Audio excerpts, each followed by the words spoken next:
Welcome to Decades of Horror, the 1970s. It would be nice just to see a little spurt at the moment of slashing. This is episode 28, recorded January 31st of 2024. Gruesome Magazine. I am your host, Doc Rott, and this podcast is about horror films released between 1970 and 1979. Each episode, my co-host Jeff Mohr and I will tackle another classic, or not so classic, film from this wondrous, groovy, gory, and influential decade. Let me introduce the crew, starting off with my co-host Jeff Mohr. Jeff, sir, how are you doing? Yes, I picked this movie. Yes. I'm doing great. Facts from 1979. It's going to be fun. All right. Also joining us tonight is Bill Mulligan. He's a writer, director, special effects guru, an all-around nice guy, and published author. Yes, thank you. Well, boy, this is a surprise, a film I believe I have heard of, but I never in a million years thought I would get to see. Oh, wow. Okay. Yeah. I thought it was lost. I thought it was like hanging out with London After Midnight. Well, if we could find London After Midnight, wouldn't that be a thing? Oh, yeah. Yeah. All right. Somebody's basement back room in Europe, I'm sure. Oh, yeah. Yeah. Oh, yep. Please. It's probably just. No, I'll bet there's some annoying little collector somewhere that has a pristine copy of it, watches it every Sunday, and just rubs his hands like, I'm the only one that gets to see it. Sure. Release it. Bastard. All right. Before we get into things, Jeff, I believe you have some news about Play Now Media. Yeah. We're partnering with Play Now Media, a company that's got a bajillion and a half, or maybe half a bajillion, I'm not sure, streaming channels. And Decades of Horror is on the Wicked Horror TV channel, all three of them, classic era 70s and 80s. And classic era is also on the classic sci-fi movie channel and the classic horror movie channel. And it's cool. And I've mentioned this before, but you can go on there and you can select decades. You can select different topics. You can select new releases, etc. So you can watch stuff for free with commercials, but you won't get the premium content. Or you can subscribe and go no commercials and get the premium content. And I just heard from them. Our latest episodes are up there. So, in fact, Scream and Scream Again went up today. Wow. Just last week's, huh? Wow. Last episode. A lot of screaming. Nice. Yeah, you just keep on screaming. All right. Gosh. We like them. They are nice to us, and they got lots of good movies. And, in fact, our next movie is on one of their channels. There you go. What we're going to do tonight is we're going to review Effects from 1979. As Bill mentioned, a film that has escaped visage from quite a few years, but it is out now. What is it? It's not SAG, it's something like that. But they have a Blu-ray of it out, and you can catch it on some of the streaming channels.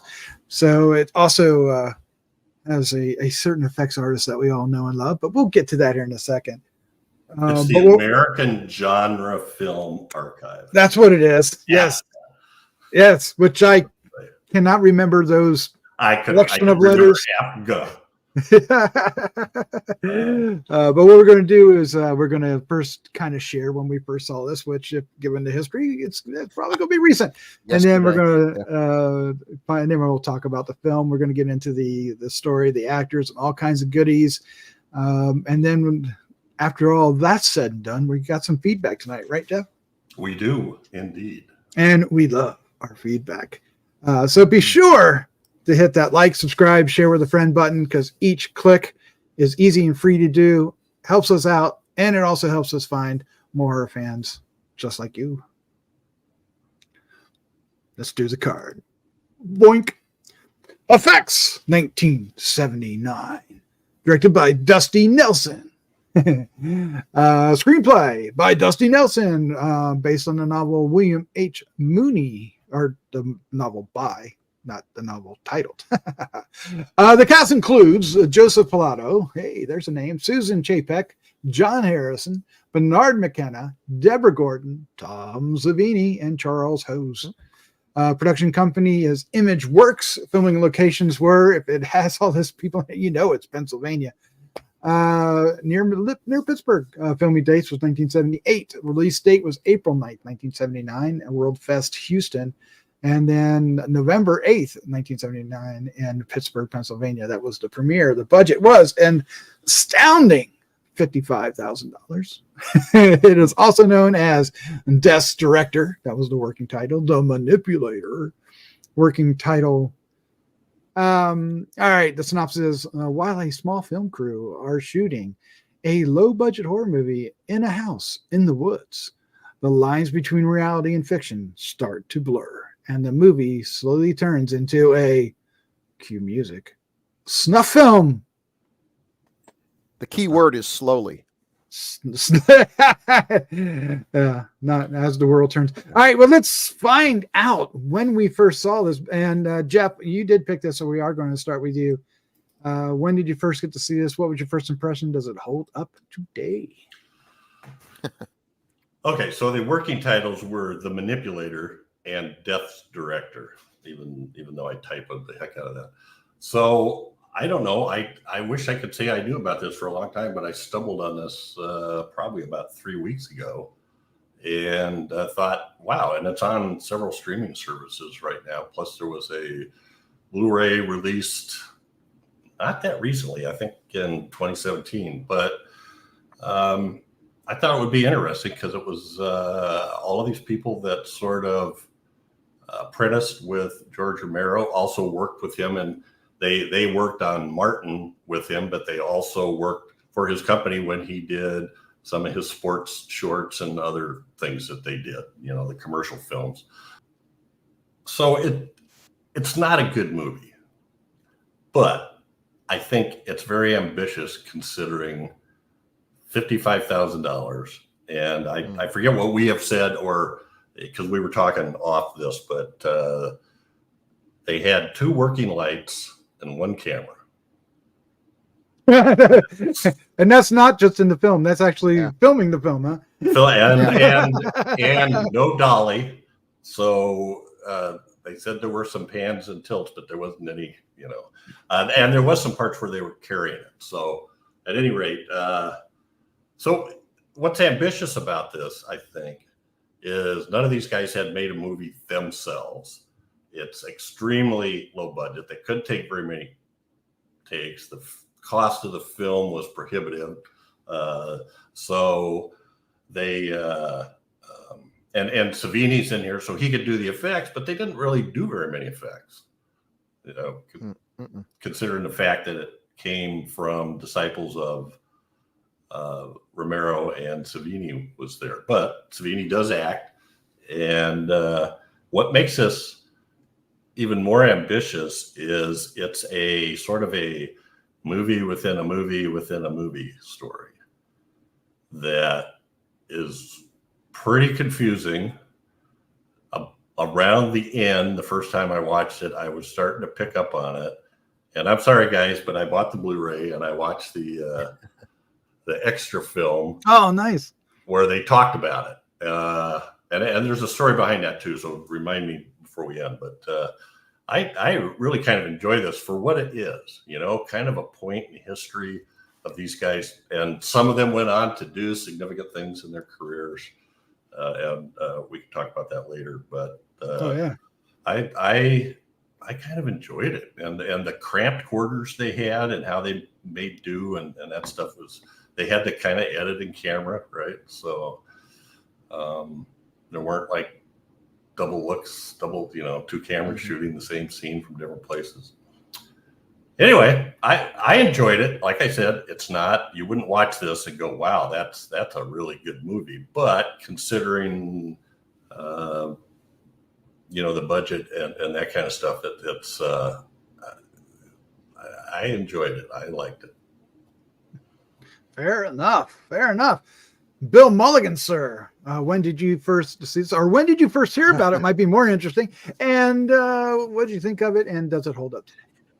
You know, I feel like I heard about it because I was reading about Tom Savini, and they just mentioned that he had done some acting, and he was acting in this movie and did the effects for it and everything. And the name of it, Effects, I expected it was going to be a big effects showboat there, and no, there's very little in here. And I've heard some people complain about this movie that they didn't think the effects were very good, but I think Savini was deliberately not making particularly convincing effects in the main part of the film, because that's realistic. These people have 2 lights and 1 camera. They're not going to have Tom Savini quality effects. But then when we see the snuff film, and I will say that's where the movie begins for me. It is a long, meandering slog to get to that. But once we get to that scene, which is brilliantly shot, I thought, where the guys are watching this and you're seeing their reactions as they begin to realize that what they're watching is real, that's when things take off. And the violence in that scene is very convincing. And I think it's all the more convincing because it looks so much better than the effects we've seen in the fake movie. They're all fake movies, of course. So, but I'd heard about this, but then I seem to be under the impression that it was a lost film. Like it never got shown anywhere. It was never on TV. It was never in any video store. It just wasn't available. I didn't even see gray market versions of it. So I was kind of happy that we picked this and I got to see it. And if I were watching this cold, I'd say, well, here's a bunch of people who saw old George Romero movies and we're trying to get that vibe. And it turns out, no, it's one better. These are people who actually worked with George Romero and got that vibe. But this is the George Romero of There's Always Vanilla or Season of the Witch, Night Riders to a certain degree. Narrative story is not the main thing. It almost has an improv quality. Like some of the scenes, you're just getting to know these characters and they're very convincing in the way that they're not really saying very much. So that does work. It feels like, boy, this is a slow burn, and it takes a real. I'm watching this. Of course, my wife has to endure all these things we watch. And she's like, so what is this exactly about? And I'm like, wait, give it time. Give it time. Well, you got to give it some time. But when it flips the switch, it gets very interesting. And then I start looking up things and everything. To me, one of the most interesting aspects of it is that the best actor in this film is not even an actor. It's okay. Now I'm drawing a blank on his name. Who played the director? John Harrison. Yes. John Harrison is great in this movie. He's creepy, and just by underplaying it, and he's probably underplaying it because he's not an actor. So he's not swinging for the fences, but then neither is anyone. Neither is Joe Pilato, who really could do that. He certainly did in Day of the Dead. He's pretty restrained here too. But Harrison is really fascinating. He's an incredible presence here in the film. So that's unusual. And then you look and see what else has this guy done. Well, acting wise, not a whole lot, but directing wise, he's done quite a bit. So it's interesting watching this, and I will say the last half hour definitely had my interest. Oh, nice. But you got to work to get there. And just if you know that going in, I think then just go for the ride. Don't be hitting the fast forward button, and it will reward you in the end. So no, it's not a great film, but it's an interesting film. And yes, it was way too ambitious for $55,000. And you just have to go in knowing that, and also knowing that sometimes you're not 100% sure if what you're watching is the film or not film. And it seems like we've watched a few movies like that. You just have to pay attention. You probably shouldn't be multitasking when you watch this one. Probably not. Yeah, I had a slightly, well, my experience was slightly different. This movie rubbed me the wrong way. But before we get into that, I had never heard of this movie. And I've read about Tom Savini, but I probably just read right over any involvement with this film until it showed up here in Gruesome magazine offices for review a few years back. and Paul Cardillo reviewed it for us back when he was helping us out. So, and what did he think of it? Well, we'll have to look that up. I should have done that before this, but I remember him warning me about it. I was like, "What is this movie?" And he tried to explain it to me, and that was years ago, and I didn't retain any of whatever he explained. So this movie wears its inexperience on its sleeve. It just kind of feels like an amateur movie to me, even after it gets going.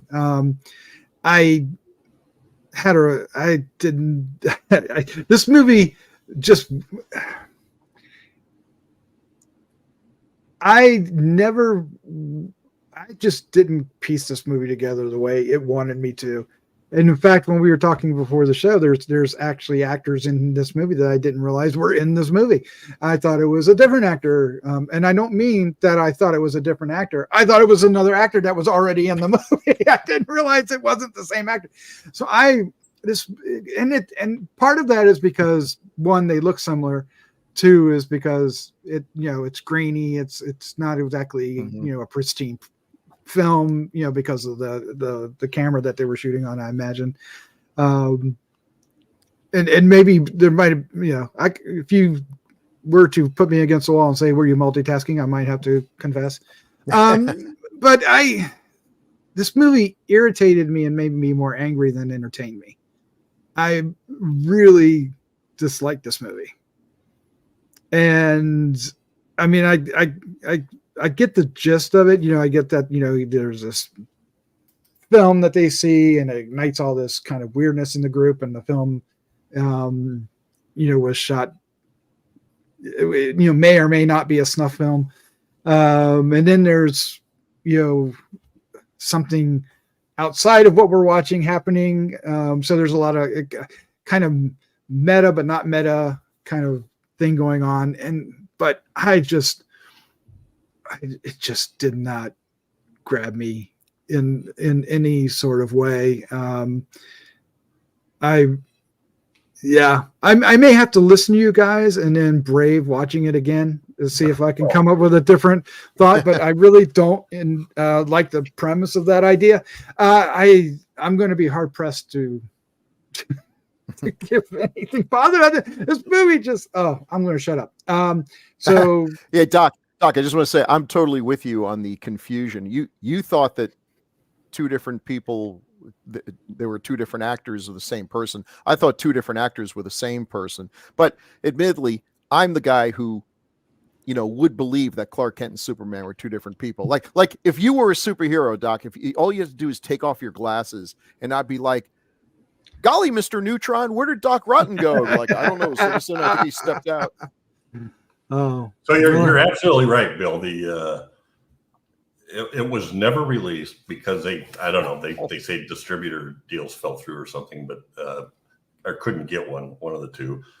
And it wasn't until 2005 when Synopsis did a DVD that it was officially released. Okay.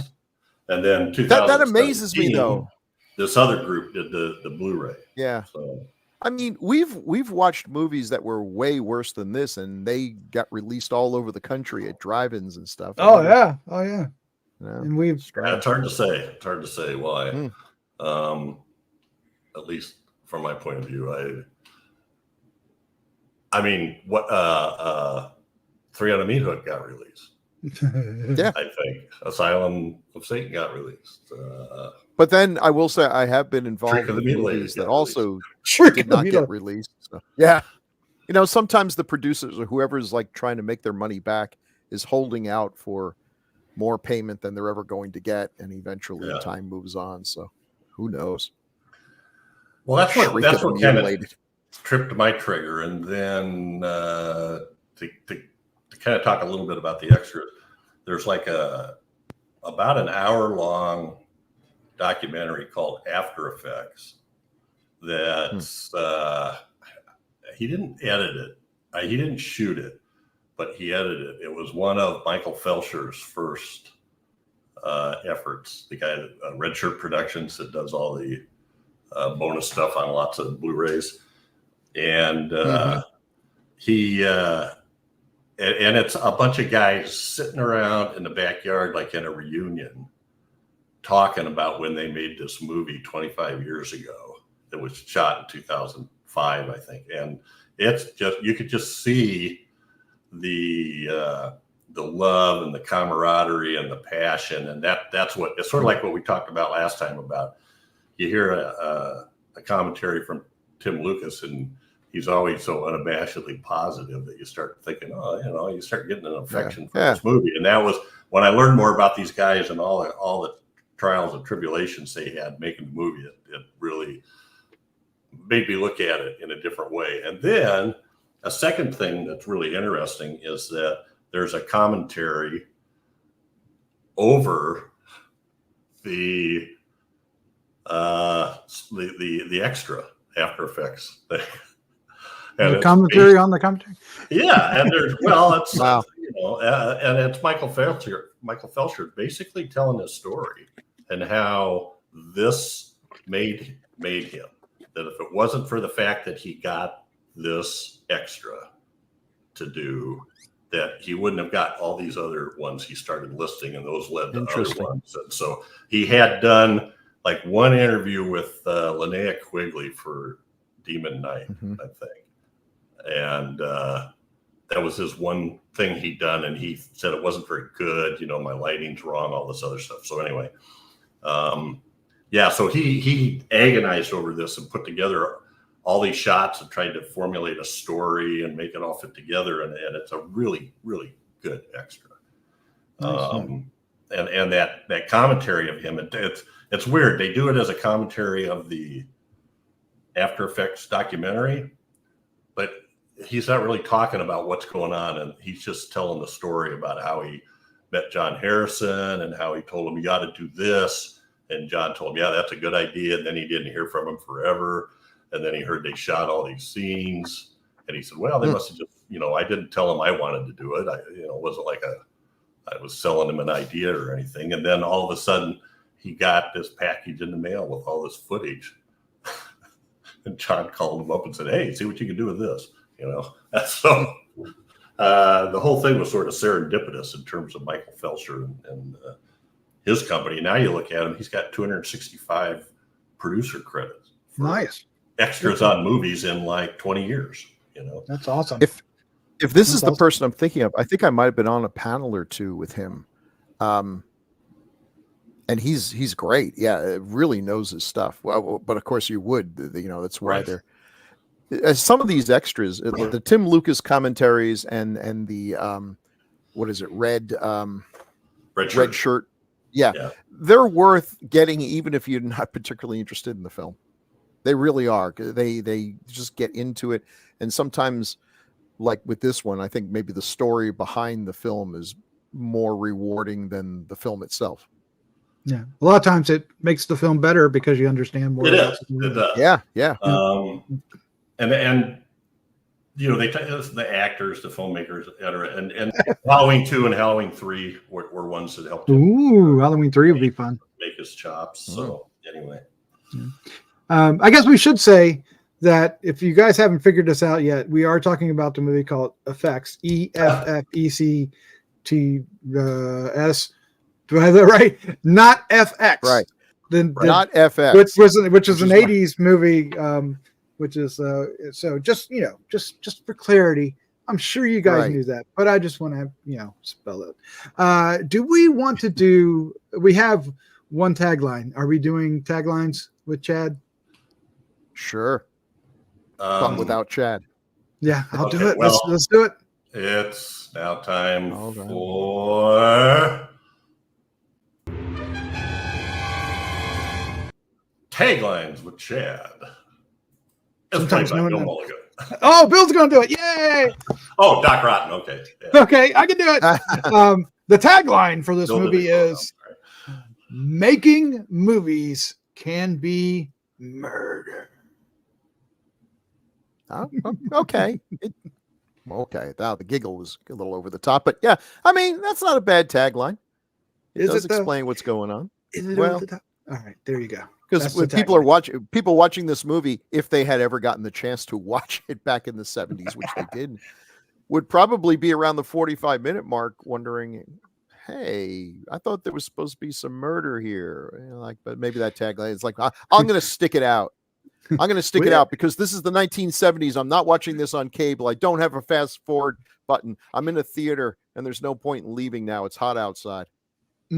Just don't go to sleep. That's how we rolled back then. Oh, asleep. Oh, and yeah, that's been Taglines with Chad, as played by Doc Rotten. All right, let's get into some of these posters. Are you ready to see what's another? Let's look at this, see if there's another way of doing our faces here. So there we go. All right. Well, there we go. Boink. I found this one, Bill. So I don't know where it's from. It looks newer. Maybe it something just screams showing. cheap ass boy.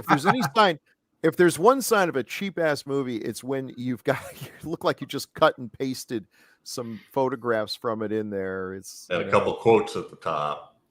Yeah. That's I've never seen that one. Horribly laid out. I got to turn my head sideways to read the credits. I know, which is okay. That's okay. All right, everything is okay. All right, we have this one. It's going to get worse. Is that the DVD, right? Yeah, that's Synopsis. Yeah, Synopsis. Yeah, this is a more modern thing, and that's cool. I can dig that. Now this one is the one I've seen. We got one. And all right. What the holy hell is this? So that's the guy that's in this. That's the guy that's in the snuff film. Yeah. Sure. As drawn by a 10-year-old with a crayon. Sure. I don't know. It's of the three, this is the one I like the best. Really? Oh, yeah. It's the yellow is too much. The yellow is too much. Yellow, but it's going for a very four-color kind of. And I don't like the letters going up and down, including the people. And I'm super critical here. It is too much on the people's name. It's okay for the title, but not for the names. Right. Yeah, I agree John with that. Harrison. Yeah. But that, what can you say? That's yeah. And that, did you notice in that snuff scene that the guy bumps the camera at one point? And so does the girl when she falls over. and then he bumps the camera, and then he goes back and straightens it out, which I don't know. I thought that was a nice little touch of. That was good. When the girl actually fell over and the chair goes flying up in the air, that she was tied to, that's actually when the whole shenanigans kind of came together for me. It's like, oh well, that was actually a good little move. That's a I love the mythology of snuff films. As far as we know, I believe I've read the FBI was searching all over for these and never found an actual one. But supposedly these would be films that would just never be shown in theaters. They would, a bunch of weirdos would gather together instead of watching old, smoker porn films on a 8mm. They had actual movies where people died and were killed. But as far as we know, they never existed. But if they did exist, this is exactly what they were supposed to be like. This is what the rumor was, that it would start out as what you think is going to be a porn film, and then people are actually being killed without their knowing it and everything. So it was very effective. And then, of course, they made a fortune with the movie Snuff, pretending to be one of those films at the very end. It was and Faces of Death too, right? Faces of Death is kind of adjacent to that. So there's a lot of movies about that story where rich people are paid. I mean, that's really what Hostel is about. That's right. It's what every cage match movie is about. The secret fight clubs where people fight to the death and everything. There's all that stuff, whether any of it's true. And now, of course, there's no point in anyone doing this, because if you really want to watch people dying, we got YouTube. Watch the news. Watch on YouTube. Yeah. Watch the news. Yeah. So if anyone has that particular itch, A, they should get therapy, and B, there's plenty of places to go scratch it. So. God. Hopefully, sad. no That one is was so sad ever. in this world. Yeah. Oh my god. I really hope no one was ever actually killed. You know, it seems like one of those things where you just say to yourself, listen, it's a big world. There's a lot of freaks. There's a lot of nasty stuff out there. How could that not have actually ever been done? Because it just seems like consistent with the awfulness that some people have. But like I said, as far as I know, there's never been a documented case of an actual snuff film. I don't want to know if there is. I don't want to. Yeah. Considering the different types of other types of films that are available. Yes, indeed. Yeah. Well, the director of this is I love his name, Dusty Nelson. What else did he do? He worked on Mr. Rogers' Neighborhood, which is really kind of awesome. Oh, that's true. That's true. Yeah. He was just a crew, but he did one episode of Tales from the Dark Side, which makes sense. But he also did a couple of in the late 80s. He did a couple of these. They're more like ninja movies than kung fu movies. But one of them was where they take the movie and then they add in American actors throughout it. You know, so he's the American director of it. Okay. Yeah. And then some movie called Necromancer in 1988. What is that one about? I don't know. That's a good title. A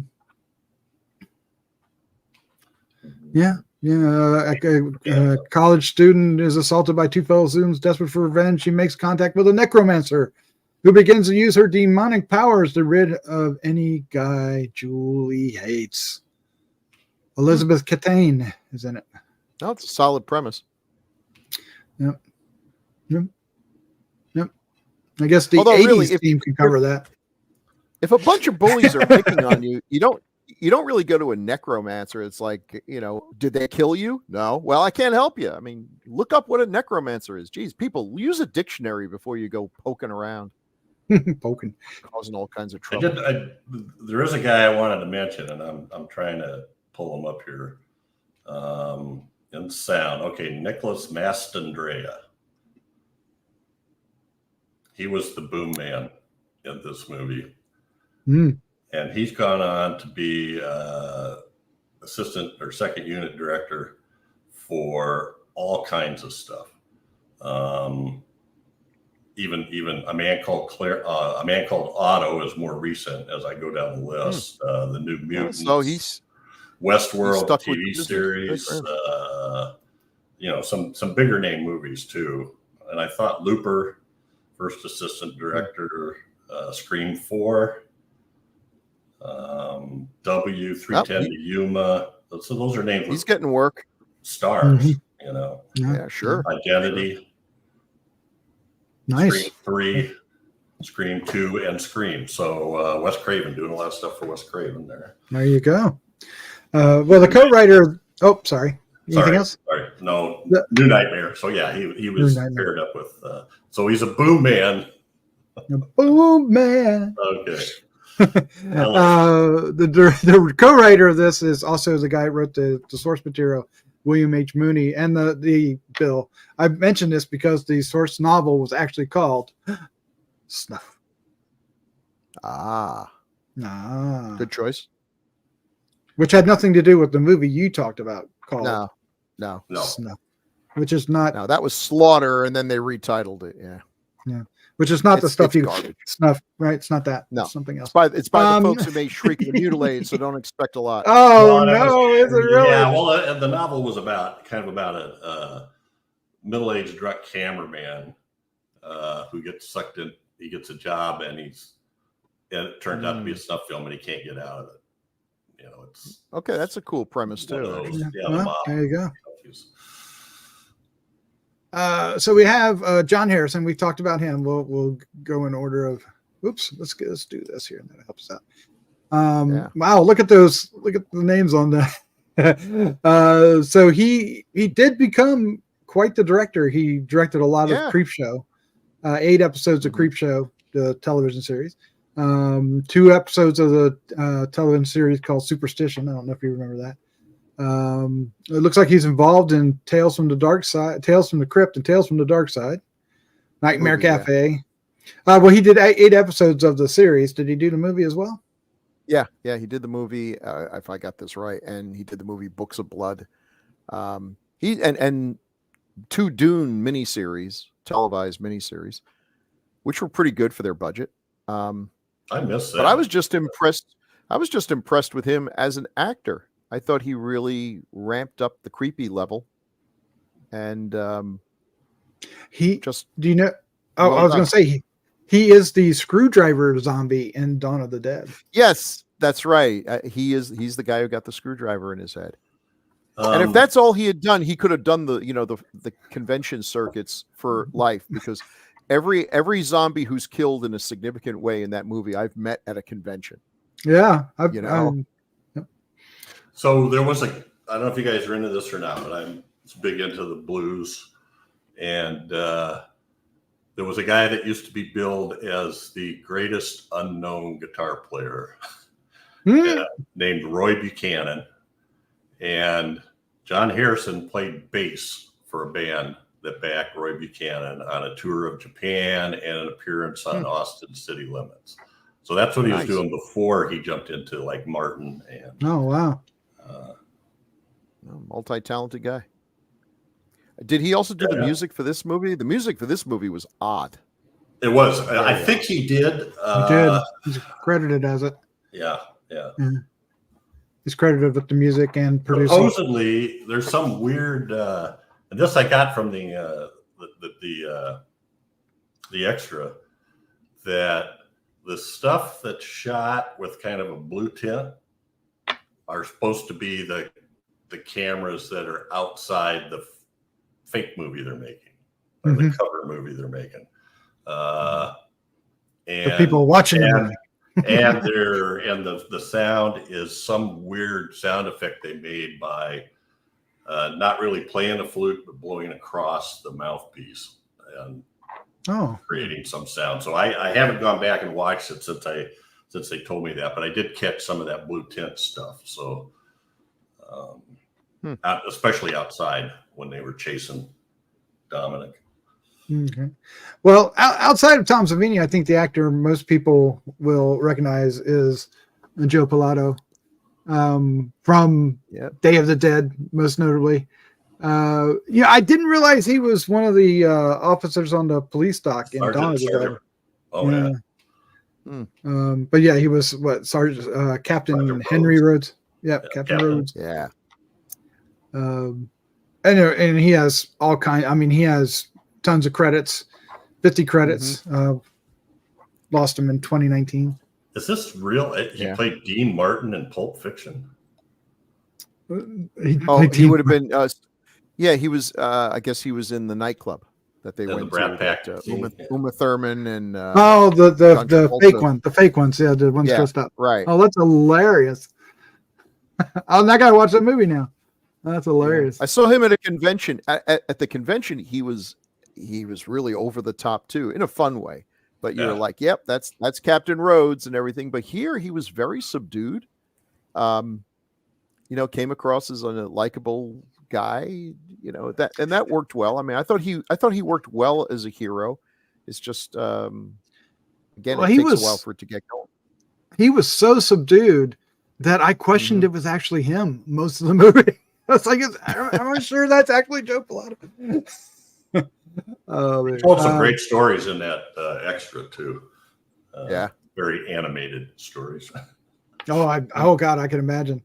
He just seemed like, well, of course, I only know him as, to me, he's always Rhodes. He's always Rhodes, right? So that's who I imagine he would be, even though he's probably, like I said, not that guy. When I saw him at a convention, it was, I had the feeling like he was doing that, like he was sort of playing to the crowd that expected him to be this Rhodes, Rhodes, and everything. So I don't know if he was that 24/7. I don't know. Of course, Tom Savini's in this. Of course, don't really. I mean, what do we need to say about Tom Savini that we haven't said 100 times over?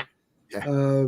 He's in a bar wearing an umbrella hat. We can say that. Yeah. Well, we can say that. We don't. Yeah. You don't get that often. I bet that was his hat too. I imagine there's stories with that too. But of course, he was in Dawn of the Dead. He was the motorcycle rider, of course. Maniac. But he was in Martin, as Arthur. He was we've talked about. Go watch. We did that. Go watch it.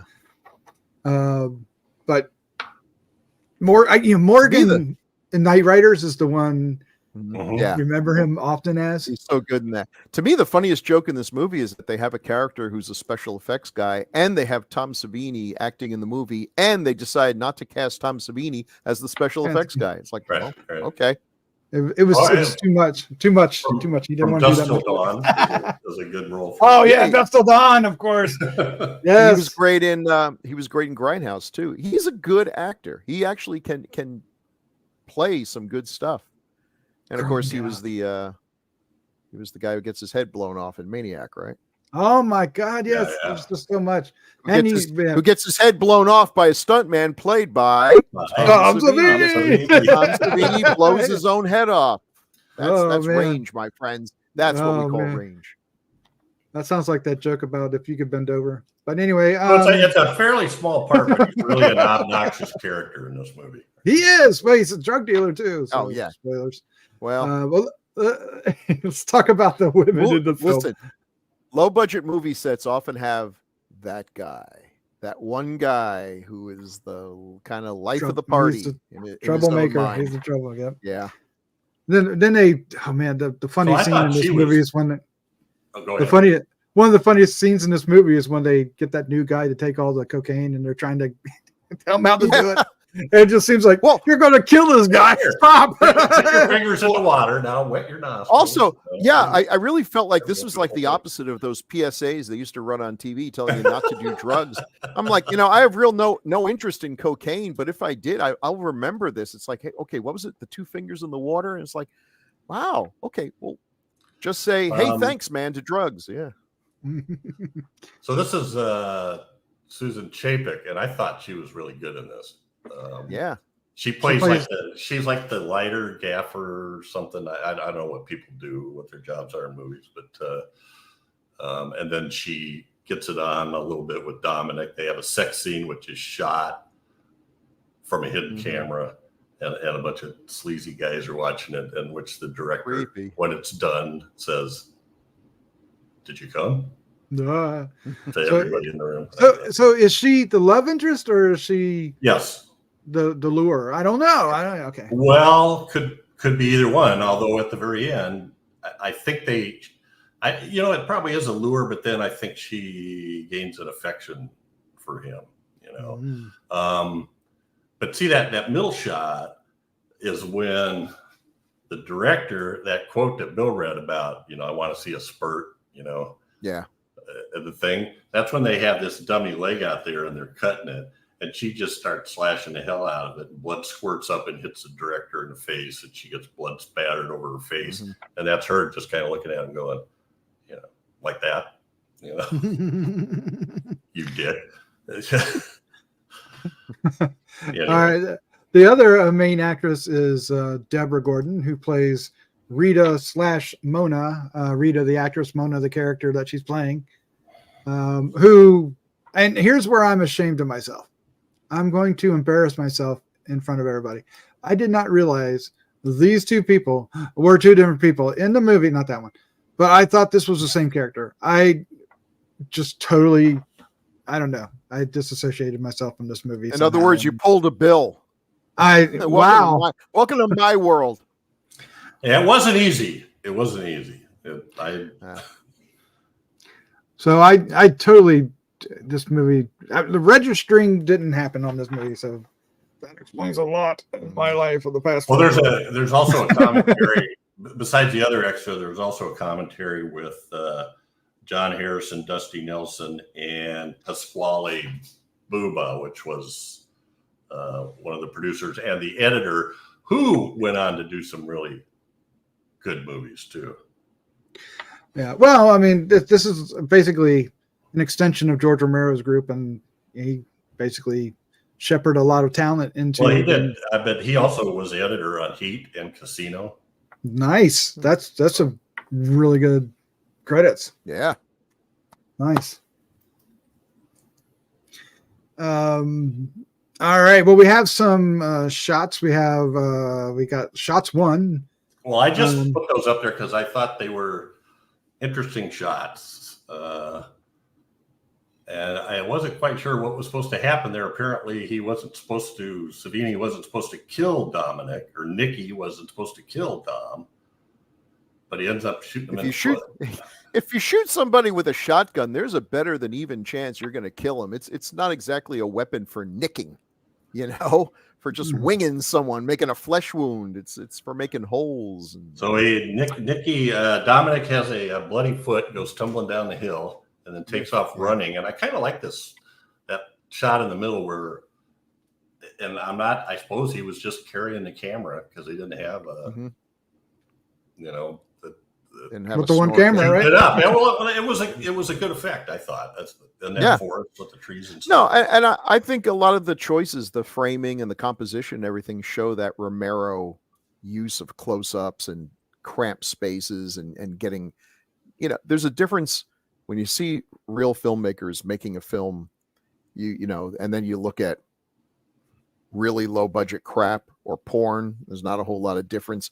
There's just no imagination in how they set up things. Yeah, you have a lot of limitations, but you can make that work for you. It definitely gives it that student film, low budget quality, but that's fine. And I thought they did a good job here. I have no complaints with the filmmaking of this film at all. I would like to have seen a tighter script. That one, I think two of those shots are here, right? Isn't that the one on the left and the one in the middle there? Oh, the one in the middle, yeah. Yeah. All right, and then you have the FX shots, which is not really sure I know what's going on at the top one. Well, the one at the top, that Bernard character, I can't remember if he gets shot or shoots himself, but it looks pretty good when they do it because blood is gushing, kind of surging out of his forehead or eye, but that's the after effect where he's just laying there, and blood coming down. And then that's just a special effects within the movie effects where they're showing off how to do it, right? So right. Boy, this blood is red. Yeah, it is. Yes. Some red thick blood there. And Dom is holding the leg with all the tubes attached to it. You know what's crazy? I went to the Famous Monsters convention 77 or 76, whenever it was. And I swear, I think it was Tom Savini. Someone was there with a table with props, severed arms and severed leg props and everything. I think it was for Dawn of the Dead, but at the time I wasn't paying the attention I should have because I had no idea what that was going to be.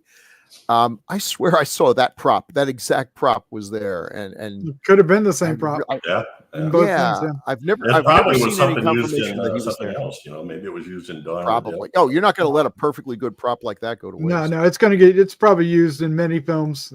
Tom Savini does not waste any materials. He's not a wasteful guy. Oh my gosh. What else do we need to talk about with this film, Jeff? How else do you want to champion this? I think I butted my way in to talk about most of it. Yeah. They did I don't know. What Susan Chapek, I thought she was pretty good, but she was somebody that was involved in the Pittsburgh acting community and didn't really get into movies. She did a lot of theater.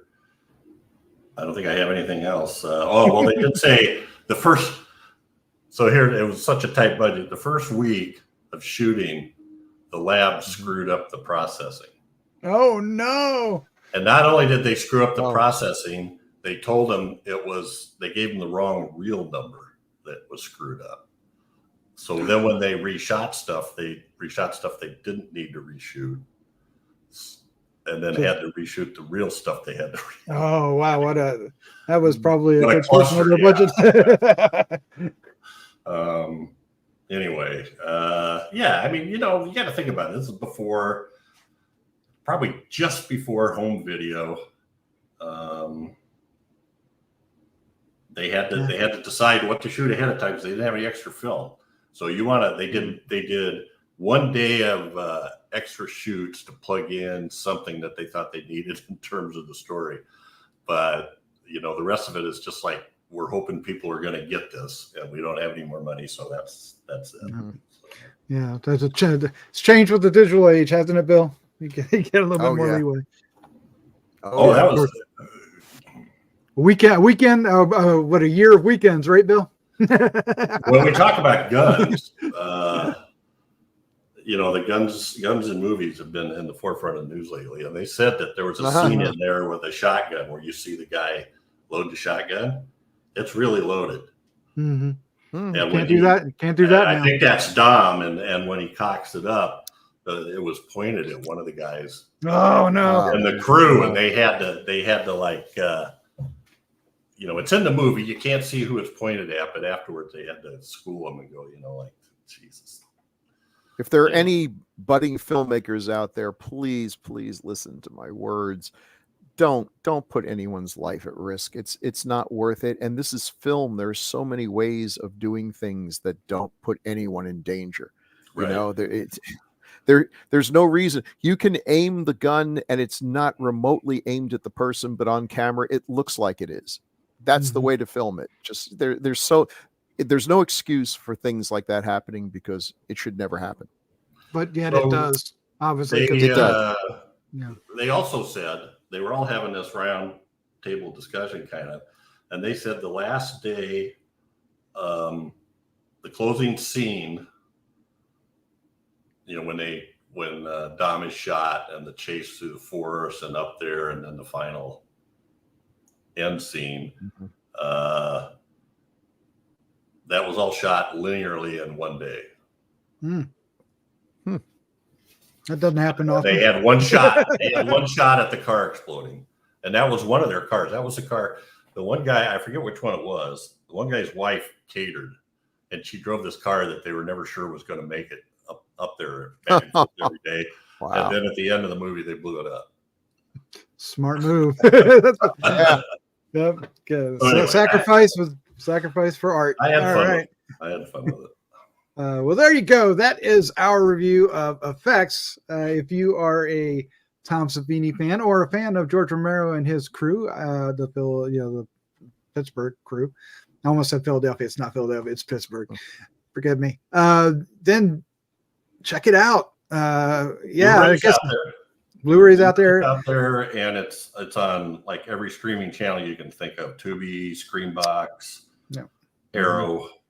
Plex, and then so it's gone from not being able to be seen by anybody to being seen by anyone who wants to see it. Yep. There you go. And there's only one quality of the film out there. It's never been in public domain or anything where you have this scratch. It's just is what it is. Well, even it's grainy. Even Blu-ray is grainy. I feel there might have been some restoration, but who knows? I doubt it. But it is a piece of history. It is a spot on the what am I trying to say? It's a creative spot on everybody's involved history of what they did, their lineage, and it's most people are going to be Tom Savini or Joseph Pilato fans are going to be watching this, right? It looks like. Paul Cardullo gave it 4 out of 5. Paul would do that. I could see Paul. Paul. Yeah, it was one of your. It looks to me like it was one of your when we were doing those 5 or 7 minute audio reviews. Yeah. It's there on the Gruesome Magazine website under Groovy, Gory, Gruesome Gold. Yes. Yes. Paul did a number of these ones that would be sent to us. He enjoyed Paul's it. a great guy. But you got to be careful if you trust him when he says, this is great. It might be a great film or it might be Thanksgiving 3. You're gonna have to find out. Which is, his taste ebbs and flows. But I've seen many a good film on his recommendations, and I've seen that's true. Yeah. Anyway, thanks, Paul, for that. That's for sure. All right. I believe, sir, Jeff, we have some feedback. We got a ton of feedback, so we'll see what we can get through. To a certain extent, this will be the Jose Luis Herrera Lapron show as he's catching up. And we've traded some messages back and forth. So, have you? Good. Well, just comments on the films and stuff. And he one of his comments, he mentioned something we said about him, and he said, "Yeah, that's all cool." So anyway, let's start with Bill. That's good. Mulligan is here's one for Equinox. Equinox. Yes. Jose says, I've seen reviews of this one, but I have not seen it. I swear I saw a Blu-ray review in the last couple years, but can't locate the film in any of my usual online Blu-ray review sites. I think it was like a Criterion collection. It's a Criterion, but it was like a huge tin I got on sale when some video store was going out of business. I gotta find it. It's got all kinds of extras. It's got the original version that was never actually released before they. Yes, I have this as well. Yeah. A friend of mine who used to work with me said, "I got this for some reason, and I don't want it. Do you want it?" And I went, "Sure." Yeah, heck yeah. So what they have right now is they have a 2-disc DVD on Criterion. And I didn't know if it was one of those ones that there may never have been a Blu-ray. I don't know for sure. Was yours Blu-ray, do you think? I don't believe it is. I don't think it was. So you may be thinking of that, and I don't see the release date for the Criterion. But anyway, you should get it. If I remember right, it's got some great extras on it. Yeah. Oh, yeah. So anyway. Here, I just found it. Walmart apparently is selling it. It's nice. Walmart. Yeah. But is it? It says it's the Criterion Collection 2 DVD, 2 discs, $31.96. Yep. Yeah. Sounds right. I have it somewhere. It's probably packed up. Yeah, me too. Only have certain ones out now. Okay. I may have time to look that up before we're done, and maybe I won't. When that actually came out. Next from Jose. This one's for Doc. Episode 125, Dr. Fives Rises Again. Ooh, Dr. Fives Rises Again. Jose Luis says, I'm with Jeff on this one. I prefer the first film. The Valnavia is better, and to me, the second film feels like a remake of the first to capitalize on the weird deaths. I have both on Blu-ray, but have never watched the second film on that format. It's not bad. I just prefer the first one. Okay. Fair enough. I'm with you. I'm with you, Jose. Yeah. I can't argue with that. I like it. So the Equinox DVD was released in June 2006. So if he saw something about a Blu-ray, it was probably something else, maybe overseas. I don't know. Maybe. Anyway, where are we at here? Attack of the Killer Tomatoes. 126, Attack of the Killer Tomatoes. So back to Bill. Jose says, I don't watch this one often, but I have to admit liking its total deliberate dumbness.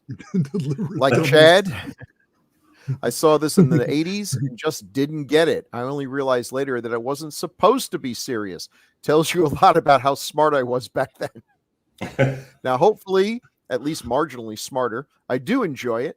The sound the tomatoes make, the shot of the elderly people in their living room and emotionlessly talking about the off-screen tomato chasing their son and eating him. Super dumb, and it works for me in its way. That says it all. Super dumb. Absolutely. Super dumb in the best way possible. All right. Episode 127, Doc. Space Elite or Yog, monster from space. Kaiju, Bill. Kaiju. Jose Luis says, when I was a kid, there was a little independent TV station that showed Monster Theater on Sunday afternoons, followed by Martial Arts Theater. Oh, God, that's great. Kids had a lot of stuff to watch while hanging out together. And that's when I first saw this one around 1975. Years later, I found one in the ultra mega super high quality $2 VHS bargain bins. It was probably taken from the 47th generation 16 millimeter source. It was dark, murky, and not fun to watch. I've not seen it since. The cuttlefish is an outrageous but fun design, and I'm sure it sticks. It sure sticks. in one's mind after having seen it. Yeah, Space Amoeba is kind of special in that, but there's actually a really nice quality one of it now. Yeah, the right format and everything. You have that, Doc? That's the one I watched. Okay. I don't own it. Oh, Are you kidding? No, but it's I'm a sucker for these man in suit kaiju films. Come on, especially ones that aren't the normal ones. This doesn't have Godzilla, doesn't have Gamera. This is all new kind of craziness, and the whole cuttlefish was pretty ridiculous. Like we slipped a foam rubber tube over this guy, and he tippy-toed around with the tentacles hanging out. Yes. Episode 128, Sisters. Brian De Palma. I'll take this. Brian De Palma. Okay.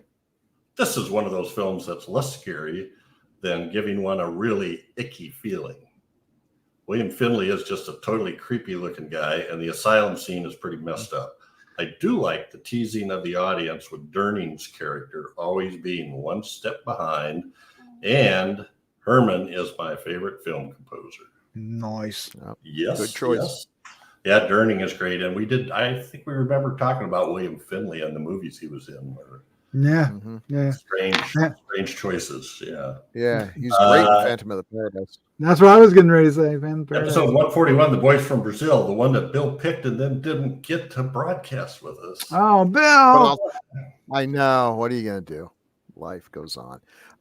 Jose says, I have only the vaguest memories of this one. The memory I do have, however, is that my parents tried to tape this on our brand new VCR, probably 81 or 82. And the film ran over a couple of minutes, and they missed the last couple of minutes of the film. Oh God, I remember my mother mentions it to this day. After that, we learned to set the timer function at least 5 minutes after the listed end time of the film. We all went through that back in the day. Oh, yes. That would you'd be so because you didn't know until it was too late. Did those boys get out of Brazil? What happened? Yeah, that was always a dilemma. Setting the VCR. And then we thought TiVo and just saying record this from the guide was going to work. But sometimes shows were long and the guides were not adjusted. So that happened many times too. Never mind, keep going. There's a famous American Idol thing that happened where they were just getting ready to announce it went over. They're just getting ready to announce the winner. Oh no. And it cuts off. Yep. It cuts off because what was it? Jeff, you'd probably know. What was the famous football game where it was like getting really excited at the end, and then all of a sudden it went too long, so they started playing Heidi before the end of the game. Oh, no. And they thought people would be mad if the Heidi was delayed. And so they cut off the end of this epic game. And I think it was a big snow game. And I want to say the Jets were in it, but I don't remember for sure. But that was. Who's more likely to commit that was a debacle. Who's more likely to commit violence in the streets? Football fans or people who like the movie Heidi? Heidi. All right. All right. Episode 144, When a Stranger Calls. Where we at? I think it's me. Bill, you? Okay. Bill just did, boys. All right, When a Stranger Calls, Jose Luis says, when I first saw this on TV at some point, and early on, I guess it must have been cut for broadcast given the R rating. It's hard to beat Durning. Again, Durning. The sight of him at the head of the sisters on the telephone pole is near iconic for me. Yeah, he remembers Durning from Sisters. Yeah, he's good. He is in When a Stranger Calls, though, right? He's the guy that shows up at the door. Yeah. I was a little like, wait a minute, are we reading the same thing again? No, it just happens to be the same thing. Connected. And episode 170, we're jumping forward. Empire of the Ants. Bill. Now you better let Bill do the next one. Oh, okay. Well, I'll do this one. Empire of the Ants. I only saw this once about 30 years ago and thought it was rubbish. I really should rewatch it. Some films age not like wine, but vinegar. But you can always make salad dressing from vinegar, and I might like it now for its ineptitude. The comments you make about it looking like a TV movie are spot on. Gordon's films are an acquired taste for sure. I actually enjoy Beginning of the End. King Dinosaur is one of the cheapest looking films I've seen. Yeah. I do remember the Cyclops with a bit of fondness, and I still have the Elvira Movie Macabre VHS tape, but no longer have a functioning VCR to watch it. Jose, I can hook you up. And I do remember the shot of the elderly couple walking out, clumsily split screened in with the ants all over everything. Yes. Not too convincing, but yeah, that's what we do. And episode 173, The Golden Voyage of Sinbad. Yes. Unlike Empire of the Ants, this one has aged like a fine wine. What a glorious adventure film this is. I can't remember the first time I saw this. It's one that has always sort of existed to me. My father grew up watching Harryhausen's films and passed it on to me. That's good parenting right there. The battle with Kali and the ship's figurehead are just fantastic. I've recommended this film to former students in their 20s and 30s, and they love it.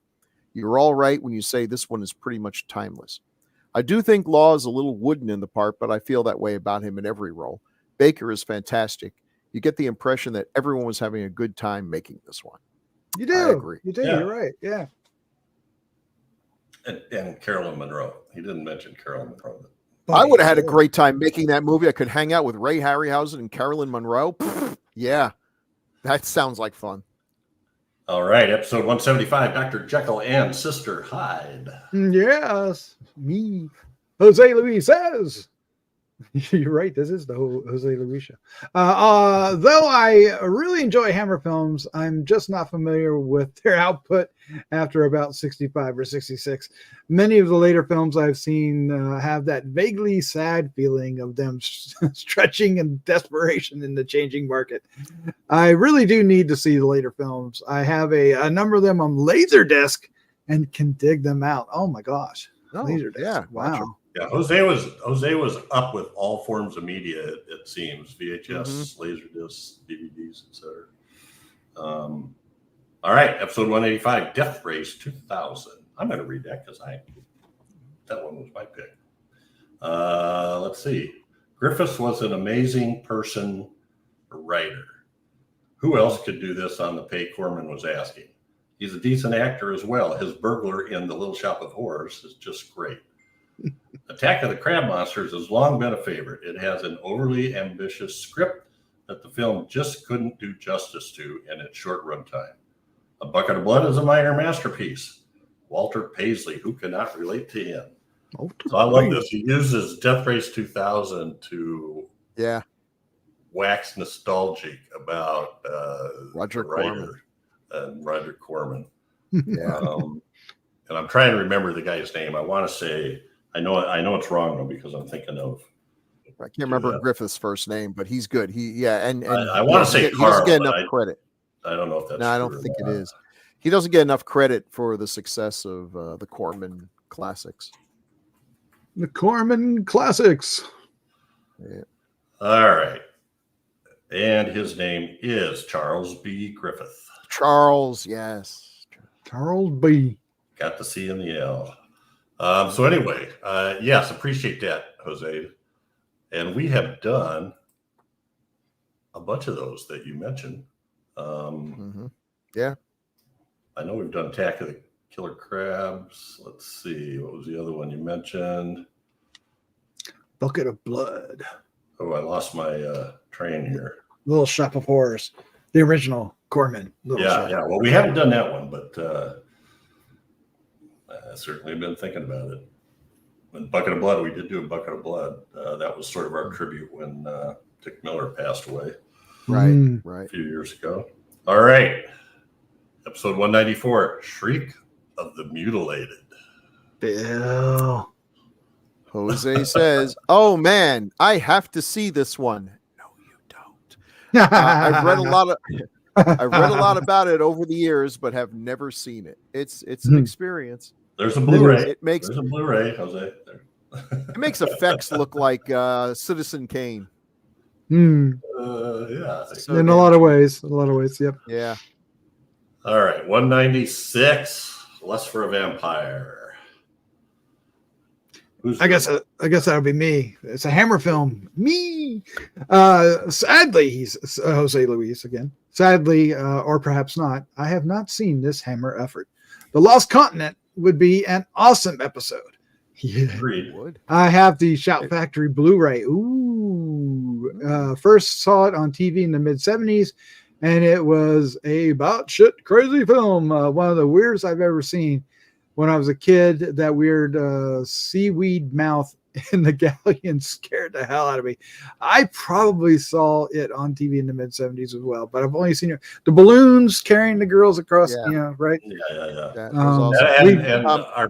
Our friend Richard Clementson does a commentary on the nice Blu-ray, but cool. It's not streaming anywhere.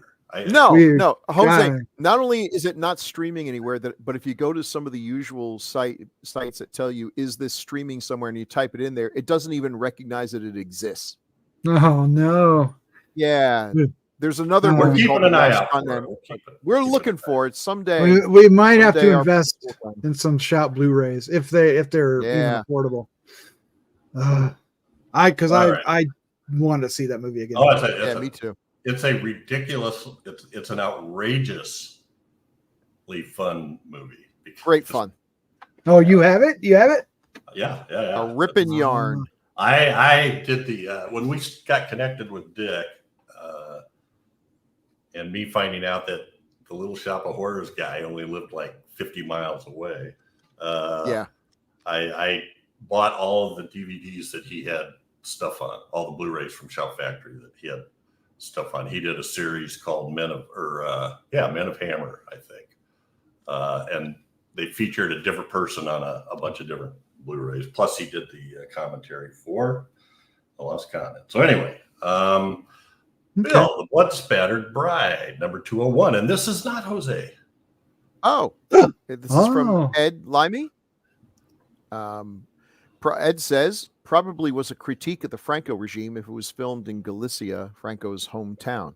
The famous Spanish filmmaker Almodóvar once said he and some friends were walking down the street in Spain in 1969. There was a protest going on across the street. Out of nowhere, some cops came and beat the protesters, then crossed the street and beat them with police batons for no reason.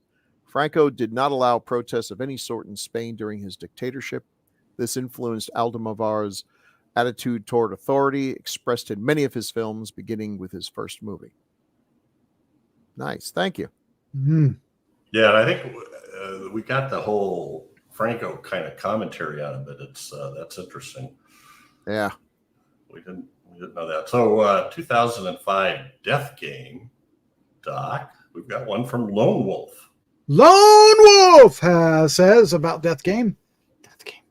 Okay, he says, I've never seen this, and I don't know. I didn't know. Excuse me. That Knock Knock was a remake of it. I normally don't consider remakes an improvement over their predecessors, but maybe I should make an exception here. Yeah, maybe. Sandra Locke is truly an enigma that I don't want to spend time figuring out. That's all I gotta say. That is the best sentence ever. I remember Colleen Camp as a buxom housemaid in Clue and as Tackleberry's love interest in the Police Academy movies. I think I'll quietly pass on Death Game. There are better games out there to be played. Oh, Lone Wolf, you kill me. Yeah, you're right. You're right, Lone Wolf. Yeah. My one reason for wanting to watch that movie was Seymour Castle, and then in body only. 206 episode, Vampire Lovers. We're back to Jose here. Bill. Okay, Jose says, nice episode. I don't think I've seen this one in my journeys with Hammer. Oh, you should. Scream and Scream Again is one of the strangest films I've seen, and I love it. Can't wait for that one. So that must have been what we told him was on the way. Next. And indeed it was. That's right. And so, episode 207, Scream and Scream Again. Jose follows up. Bill or Doc? Jose is back. Scream and Scream Again. I spin my Blu-ray of this one now and again. It's sure is weird experience. Acid bats, ripped off hands, really purple shirts, and that poor schlub who keeps waking up in hospital with another limb missing. It's a bit of a mess, but an intriguing one. And no worries about reading my comments and other episodes. It's an honor. Thank you, sir. Appreciate it, Jose. Yes. Okay, so that's it. That's it. That's well, it. You can That's see how it. much we love comments, and we try to read them all. And we appreciate your experiences with the movies that we're covering, or your ideas for other movies. And you can get to us by leaving comments on the Gruesome Magazine YouTube channel, or the Gruesome Magazine webpage, or our Facebook group, Gruesome Magazine's HNR and DOH podcast Facebook group. I think I got all the words in there. Do we need to we need to rename that group, don't we? No, we can do that. We can do We that. need to Although all of our past episodes will refer them to the wrong. Oh no. Okay, maybe we won't rename it. I guess we're stuck with it now. At any rate, we love comments, and we also have a Patreon. Did you mention that before, Doc? I haven't mentioned it in a while, but we should. Yeah. So please share, make comments, like, subscribe, all that stuff. But we do have a Patreon group that helps us with software and hosting costs. Anything else you want to mention, Doc? All kinds. Yeah. There's all kinds of costs. You'd be surprised. I usually mention Chad's salary, but he's not here today. Yeah. So the paper to cut a $0 check is extraordinary. yeah. Oh yeah. I give him. You gotta put a stamp. I've doubled his salary several times. Yeah. So anyway, we appreciate that. So that helps us out. So if you want to go there, and if you do go there to support us for just a few dollars a month, then you will also get Decades of Horror within a day or two of when we record them. Usually they're around a week to 2 weeks before they go live after the day that we record them. So you will get your greedy little hands on them first. Yes. You'll be the envy of all your friends. Yes. All right. Well, I believe even though Chad is not here, we have his pick for next episode. Chad is out sick. We hope, Chad, you feel better very, very soon and everything goes well. We miss you dearly. But his next pick is a Victor Buono classic, The Mad Butcher from 1971. Oh boy. Bill, do you have any one-sentence comments about this choice? I know exactly the quote we're going to use. That's great. Yeah. And it was an Italian film, but yeah. I did recognize it. It's an Italian film with Victor Buono dressed up in lederhosen, and boy, he was a unique talent. I mean, he's just so much fun to watch. Wasn't he King Tut on Batman? Yeah, he was totally. Chad picked him. We got to make your Batman connection. Yeah, and I believe there's a trivia question. I believe King Tut was the villain who showed up more often than maybe anyone else. I would have thought it was the Joker, but I think King Tut really was the main villain in the second season. Funky Tut showed up a lot. Now that I've said that, I better go look it up. Chad will know. I know. The Mad. And that is available to stream on the Classic Horror Movie Channel. Yay. I did not see it anywhere else. So yay. Well, we will be watching it there. That's for sure. All right. Well, that's it for this episode. As always, we had a blast sharing this with you. We hope you enjoyed it. Like we said earlier, hit the like, subscribe, share with a friend buttons. They're easy and free to do. And if you're watching this on Play Now Media we just thank you very much for taking the time. Thank you so very much. Thank you very much. Jeff, Bill, thank you for joining me. This was, as always, a lot of fun. It was. Yeah. I wish Chad, I miss you, buddy. We do indeed. Yeah. All right. Come Thinking back. about you. Let's say goodnight. Good night, folks. Good evening. Good evening, he says. I like it.